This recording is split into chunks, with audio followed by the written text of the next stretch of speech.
Hi, my name's Stella. I work for Force as one of the counsellors. I'm going to talk today about the coronavirus and the situation we find ourselves in right now. Some of you are living with cancer and some of you are caring for somebody with cancer. So inevitably emotions are running high. So during this video, short video, I'm going to explain the stress response and we're going to talk about ways that we might be able to cope with that. Just 2 or 3 points.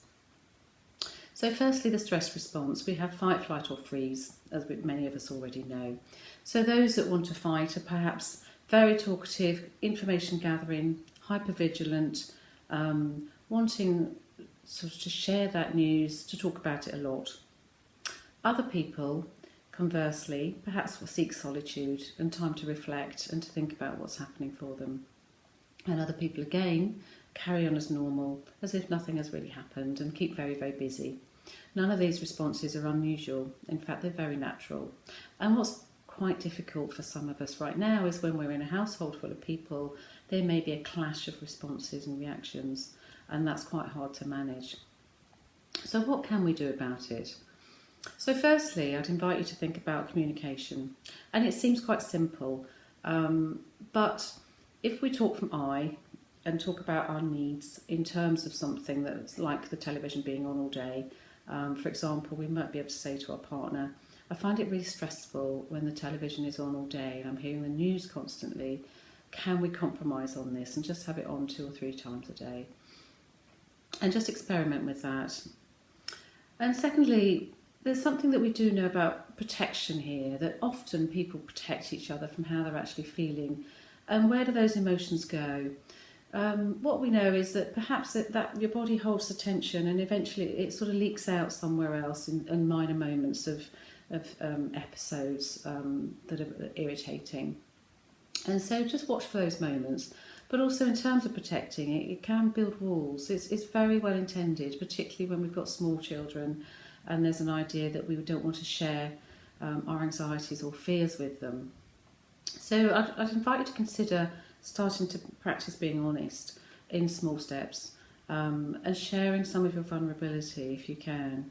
For those of us, when you think about our family systems, you may be identifying with a provider, you might identify with being a caregiver, and to be vulnerable doesn't feel okay.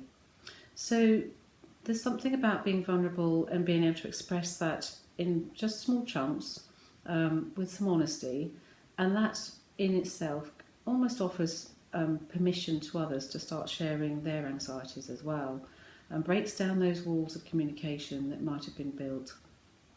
And again, it seems quite simple, but give it a try. And as we say, that protection is very well intended, but what happens sometimes for children is, in particular, is they start building their own narrative around that and sort of deciding that things are worse than they actually are. So until we start expressing some of these things, we're not going to actually know. And it also helps yourself to identify some of your deeper feelings around things, particularly when you're noticing that you're perhaps more irritable than usual, and that's out of character. So thirdly, and perhaps most importantly, there's something about kindness. And again, it seems really simple, but once we start being very critical towards ourselves in these situations, that can plant the seed for a downward spiral into a low mood. So if we're finding that we're being critical after an incident, perhaps just catch the bullet, just notice that and think about it and wonder about whether you'd be as unkind to that as somebody else in the same situation.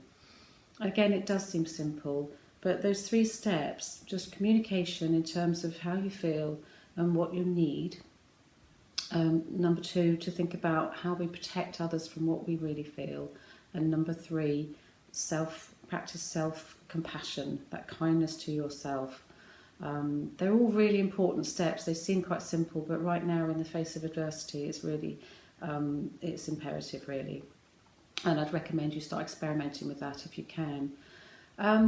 Also, Emma Ellis and Jerry Gillespie have done some videos on creating routine through your day.